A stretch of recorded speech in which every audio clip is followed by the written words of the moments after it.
الخضراء.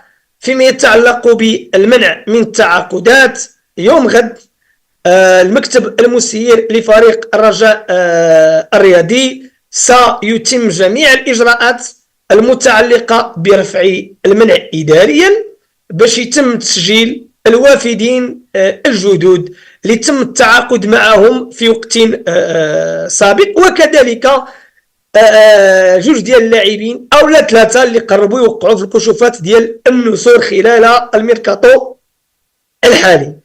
كان عمل كبير قام به المكتب في الساعات الاخيره ومجهودات جباره باش يقنعوا مجموعه من اللاعبين انهم يوقعوا بروتوكولات.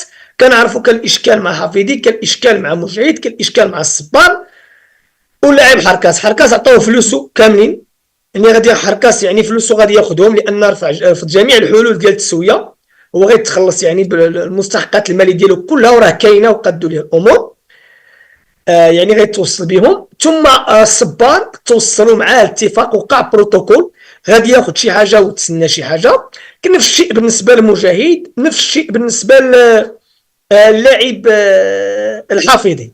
يعني راه نقول لكم الغالبيه الساحقه ديال اللاعبين راه وافقوا باش يوقعوا بروتوكولات باش يعني ما قيل اليوم حول مجموعه من الامور راه لا اساس له من الصحه، لان كان المكتب يعني تفاوض مع اللعابه حتى اللي كانوا معاهم في الاول كانوا كيرفضوا وقبلوا انهم يديروا البروتوكولات ديالو باستثناء حركاس يعني راه غادي ياخذ المستحقات الماليه ديالو كامله. اما الامور اللي تكتبات اليوم والله اللي راج على ان لا حكا ما لقاوش بروتوكولات ما بغاوش يوقعوا لهم ما بغاش هذا وهذا، فهذا الشيء تم التجاوز ديالو. هنا لابد لما كنهضروا على هذا الملف الاخ عبد الاله الابراهيمي كتعرفوا بانه ماشي من في اللائحه ديال المكتب الجديد، ولكن بحكم يعني انه كان في المكتب السابق فالرجل اشتغل وبقى خدام ومازال حتى تيخدم في اللحظات هذا على الملف ديال رفع المنع، لان عبد الاله خبر يعني مسؤولي الرجاء الرياضي قال لهم يعني التزاما مني هذا الملف ديال المنع اللي كنتقاسموه جميع غادي نتقاتل معكم ان شاء الله الرحمن الرحيم حتى نلقاو حلول يعني في رفع المنع وتمكن من اقناع يعني مجموعه من اللاعبين سواء عبر الوكلاء ديالهم او لا اللي كتربطوا بهم علاقات صداقه انهم يوقعوا بروتوكولات. وهنا دائما فاش الانسان ماشي الا ما كانش في المكتب يعني ما كيبقاش خدام، فريق ديالك تقدر تساعده من اي موقع. وهنا هضرنا على هذه القضيه هذه، ولكن ضروري خصها تقال وخص يتشار لها. لا هو لا باقي الاخوان كذلك اللي في المكتب المسير الحالي اللي في المكتب ما هضرتش عليهم حيت راهم في المكتب وهذاك راه يعني الواجب ديالهم وتقاتلوا حتى هما وداروا مجهودات باش يوقعوا هذه البروتوكولات. عبد الاله اللي كان خارج المكتب راه مازال كيخدم على الملف ديال المنع من التعاقدات واستسالوا هذا الشيء وحتى توصلوا لاتفاقات وقدوا الامور ديالهم، وغدا ان شاء الله غادي يتم ترسيم هذيك الامور اداريا وغيتمكن فريق الرجاء الرياضي من تسجيل الوافدين الجدد، لان يعني هذا الملف ديال المنع من التعاقدات يعني خدا واحد الجهد وطاقه كبيره من المكتب المسير في الميركاتو الحالي. اولا بالنظر للقيمه الماليه الكبيره ديالو هي 4 المليار، ولكن هنا خصني نعطي واحد الملاحظه. دابا المكتب المسير وقع بروتوكولات مع هاد اللاعبين توصل اتفاقات، كنهضروا على بروتوكول.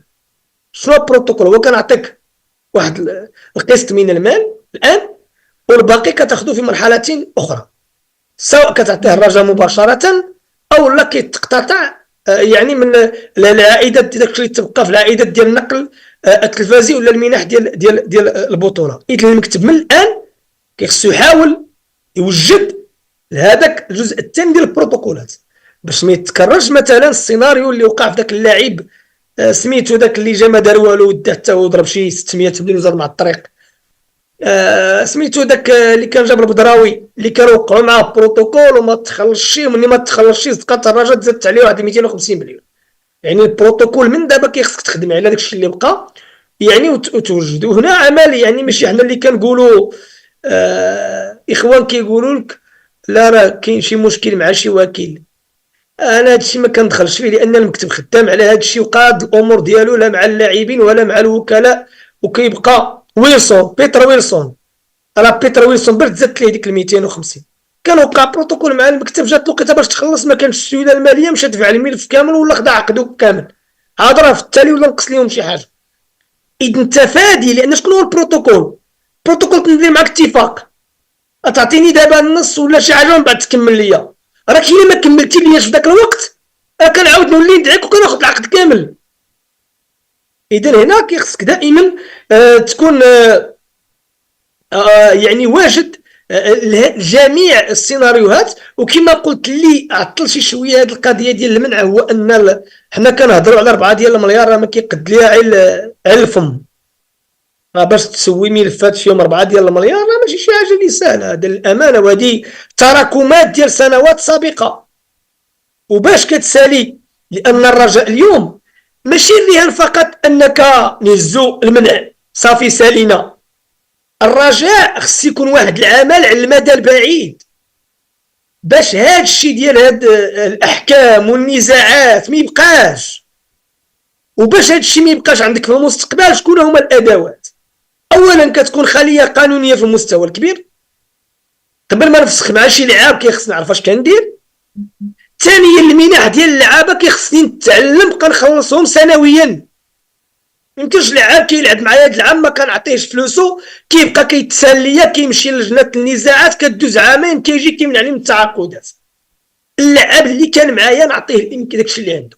ثالثا الكتله ديال الاجور السنويه كيخصها تراجع وتولي تكون حسب القدره والامكانات ديال الفرقه، باش ما يبقاش هذاك العجز المالي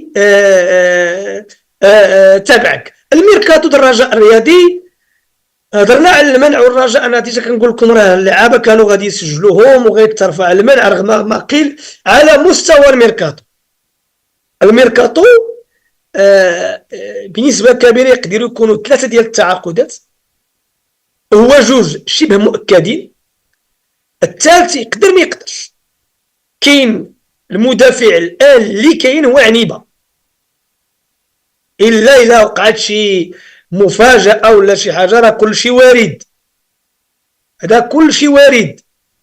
ثانيا اسماء قلب هجوم، قلب هجوم ما بلغني قبل ما ندخل البرنامج، يعني مصادر جد موثوقه، ان لحدود اللحظه مازال الناس ديال الرجاء الرياضي كيشوفوا عندهم يعني 3 الاسماء اللي بقات.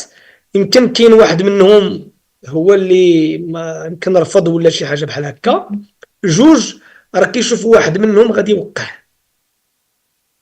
الفريق الرجاء الرياضي، ولا كان التوقيع راه غادي يكون يعني في الساعات القليله المقبله. ثم كاين لاعب